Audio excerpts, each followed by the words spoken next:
Assalamualaikum warahmatullahi wabarakatuh. Salam sejahtera untuk kita semua. Kepada Bapak pengajar dan teman-teman sekalian, terima kasih sebelumnya untuk mendengarkan presentasi dari kelompok kami. Pada kesempatan kali ini, saya, Meldalia Sigi, beserta teman saya, Yulan Sari, dari kelompok 4 akan mempresentasikan tentang ERP. Mari kita mulai presentasi hari ini. Saya akan menjelaskan tentang konsep ERP. Konsep ERP adalah sebuah sistem yang mengintegrasikan proses setiap line dalam sebuah manajemen perusahaan secara transparansi dan memiliki akuntabilitas yang cukup tinggi. Untuk memasuki pasar internasional, ERP merupakan salah satu yang menjadi prasyarat bagi perusahaan.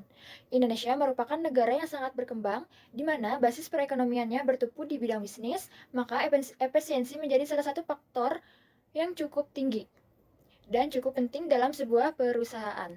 Pada kenyataannya, masih didapati banyak perusahaan berskala besar yang masih kurang efisien, contohnya dalam penerapan ERP yang merupakan salah satu cara untuk meningkatkan efisiensi perusahaan.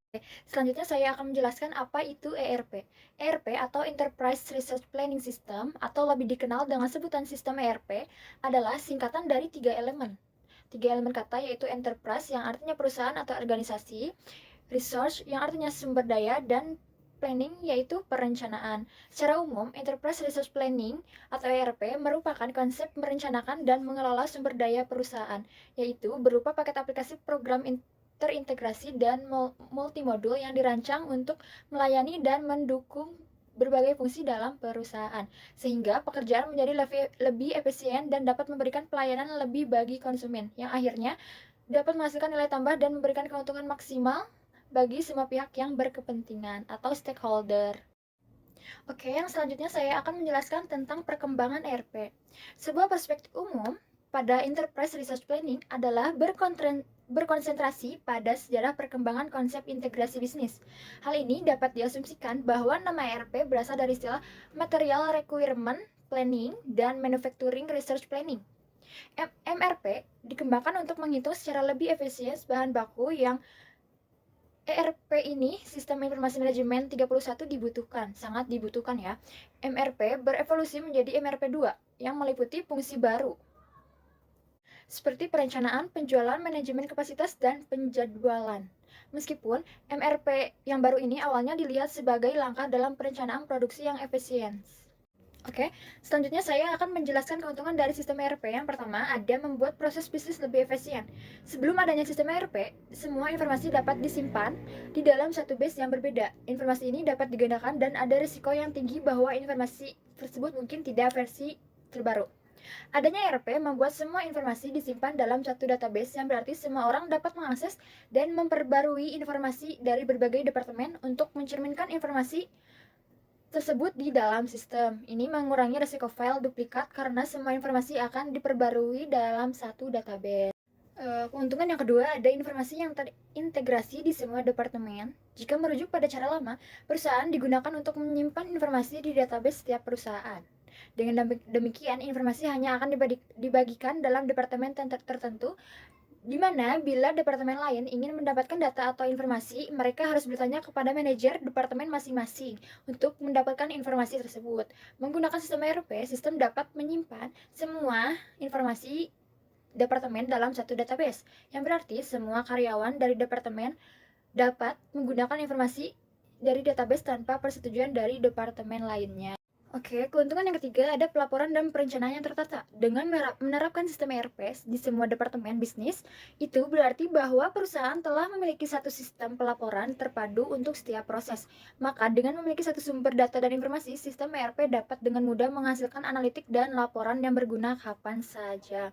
Kekurangan yang terakhir ada visibilitas yang jelas. ERP memungkinkan akses total ke setiap proses penting atau utama dalam bisnis dengan memungkinkan data dapat diakses dari setiap departemen ke manajemen.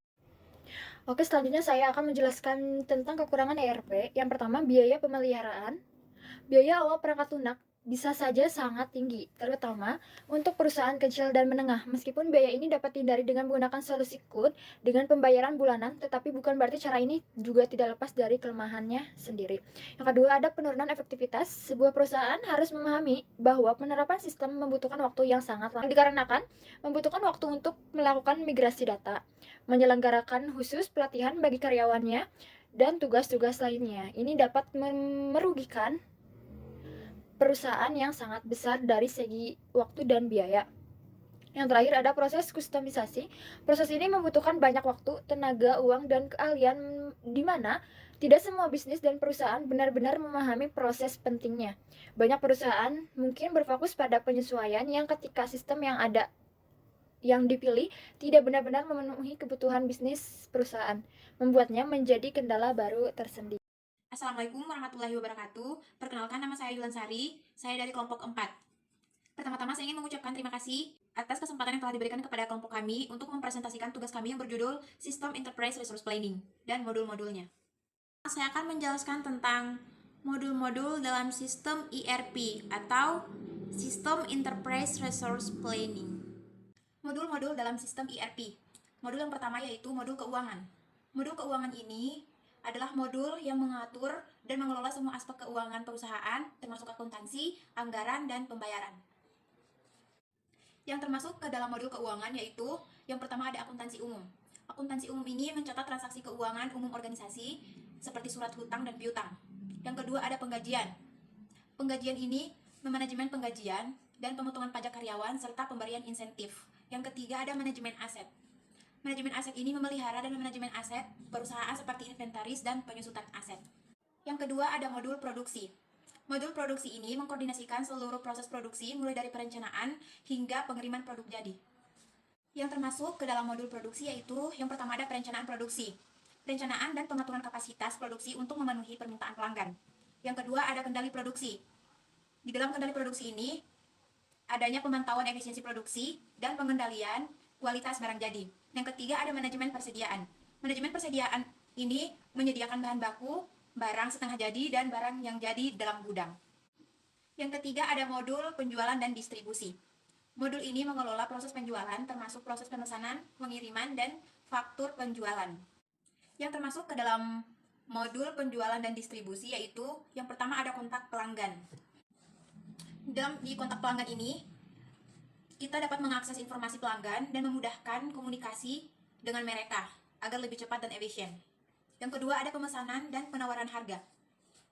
Di dalam modul ini, kita dapat dengan mudah memesan produk dan memberikan penawaran harga berdasarkan permintaan pelanggan. Yang berikutnya ada pengiriman dan penagihan. Manajemen ini adalah yang memanajemen pengiriman barang dalam proses penagihan dengan pelanggan. Modul yang keempat yaitu ada modul pembelian dan manajemen persediaan. Modul ini mengelola proses pembelian termasuk pencarian pemasok, pengajuan pesanan, dan penerimaan barang. Yang termasuk ke dalam modul ini yaitu yang pertama ada manajemen inventories. Manajemen inventories ini menjaga persediaan bahan baku dan suku cadang mesin untuk menghindari kekurangannya persediaan. Berikutnya ada pembelian. Manajemen pesanan pembelian produk dan bahan baku dari supplier dan memvalidasikan pesanan. Berikutnya ada pengelolaan harga. Manajemen pengelolaan harga ini yaitu yang mengelola perubahan harga, pengadaan produk, dan persediaan. Modul yang kelima yaitu ada modul sumber daya manusia atau SDM. Modul ini mengelola informasi karyawan mulai dari data personal hingga manajemen kerja. Yang termasuk ke dalam modul sumber daya manusia atau SDM ini yaitu yang pertama ada manajemen SDM. Manajemen SDM ini adalah yang manajemen karyawan dan pengelolaan data karyawan seperti data pribadi dan kinerja karyawan. Berikutnya ada rekrutmen dan seleksi. Di modul ini adanya proses rekrutmen dan seleksi karyawan baru dari aplikasi hingga wawancara agar menghasilkan karyawan yang memenuhi syarat dalam perusahaan. Berikutnya ada manajemen pelatihan dan pengembangan. Manajemen pelatihan dan pengembangan ini adalah manajemen yang melatih dan yang memantau kemajuan karyawan. Modul yang keenam ada modul manufaktur. Modul manufaktur terdiri atas perencanaan kapasitas. Perencanaan kapasitas dan beberapa tahap pemilihan kapasitas mesin sesuai permintaan konsumen. Selanjutnya ada manajemen pelatihan dan pengembangan. Dalam manajemen ini, di sini terjadinya perencanaan bahan baku yang dibutuhkan dengan tahap pemesanan untuk menjaga kelancaran produksi. Modul yang ketujuh yaitu modul pengendalian kualitas. Modul ini terdiri atas profil pelanggan. Profil pelanggan ini adalah yang manajemen menjaga catatan mengenai pelanggan untuk mencegah penyalahgunaan informasi pribadi oleh pihak yang tidak berwenang. Berikutnya ada laporan auditing. Manajemen ini menjadi jaminan bahwa proses yang dijalankan sudah memiliki appropriate internal. Berikutnya ada manajemen pelatihan dan pengembangan. Manajemen ini adalah yang menjaga atau memeriksa dan mengelola mutu produk dan pemantauan produk cacat. Baik, selanjutnya saya akan menjelaskan tentang implementasi dan penerapan ERP. Yang pertama yaitu ada evaluasi persiapan. Meninjau kesesuaian perusahaan dengan ERP, mengidentifikasi kebutuhan persyaratan, berikutnya ada pelaksanaan. Di sini kita dapat melakukan penginstalan dan konfigurasi ERP, migrasi data, dan pelatihan pengguna. Selanjutnya ada pengujian. Di sini kita dapat menguji fungsionalitas dan keandalan sistem ERP sebelum diluncurkan secara penuh. Berikutnya, saya akan menjelaskan tentang tantangan dan solusi penerapan implementasi ERP atau Enterprise Resource Planning. Tantangan yang pertama yaitu kurangnya perencanaan dan strategi.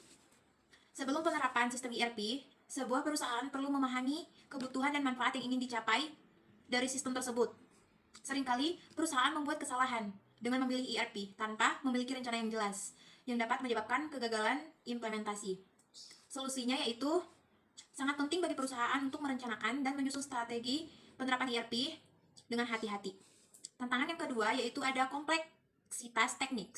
Sistem Enterprise Resource Planning atau ERP rumit untuk diluncurkan sehingga memerlukan keahlian teknik khusus yang signifikan untuk diterapkan dan mengelola. Banyak perusahaan yang kesulitan dengan aspek teknis dalam implementasi ERP ini, seperti mengkonfigurasi sistem, mengintegrasikannya dengan sistem yang ada, dan memigrasi data. Solusinya yaitu, untuk mengatasi kompleksitas teknis implementasi ERP, perusahaan sebaiknya menyewa konsultan profesional dan berpengalaman yang memiliki pemahaman mendalam tentang sistem ERP. Para ahli ini dapat memberikan panduan tentang konfigurasi sistem, migrasi dan integrasi data, serta dukungan untuk pelatihan dan pemecahan masalah. Baik, sekian dari saya. Terima kasih kesempatannya. Assalamualaikum warahmatullahi wabarakatuh. Tantangan ketiga adalah penolakan terhadap perubahan implementasi ERP seringkali memerlukan perubahan signifikan dalam proses bisnis, alur kerja, dan peran pekerjaan. Hal ini dapat menimbulkan penolakan di kalangan karyawan yang mungkin ragu untuk mengadopsi sistem dan proses baru. Solusinya, perusahaan harus berinvestasi dalam perubahan strategi manajemen yang efektif. Perusahaan harus berinvestasi dalam perubahan strategi kepada karyawan dan sebisa mungkin melibatkan mereka dalam proses penerapan. Hal ini dapat mencakup memberikan pelatihan, mengadakan workshop, dan meminta feedback dari karyawan. Ada tantangan 4, yaitu pembengkakan biaya. Implementasi ERP bisa memakan biaya yang sangat mahal dan pembengkakan biaya merupakan tantangan umum bagi sebuah organisasi atau perusahaan. Banyak perusahaan meremehkan biaya implementasi sehingga dapat menyebabkan pembengkakan anggaran dan tekanan finansial. Solusinya adalah perusahaan melakukan analisis biaya dan manfaat secara menyeluruh sebelum menerapkan sistem ERP ini. Hal ini harus mencakup penilaian total biaya kepemilikan termasuk biaya implementasi, pemeliharaan dan dukungan berkelanjutan, serta potensi manfaat sistem. Oke, sekian dari presentasi kelompok kami. Mohon maaf bila ada kekurangan dan kesalahan kata. Semoga Bapak dan rekan-rekan semua dapat memakluminya. Saya Melda Lesigi dan Yulan Sari izin pamit undur diri. Wassalamualaikum warahmatullahi wabarakatuh.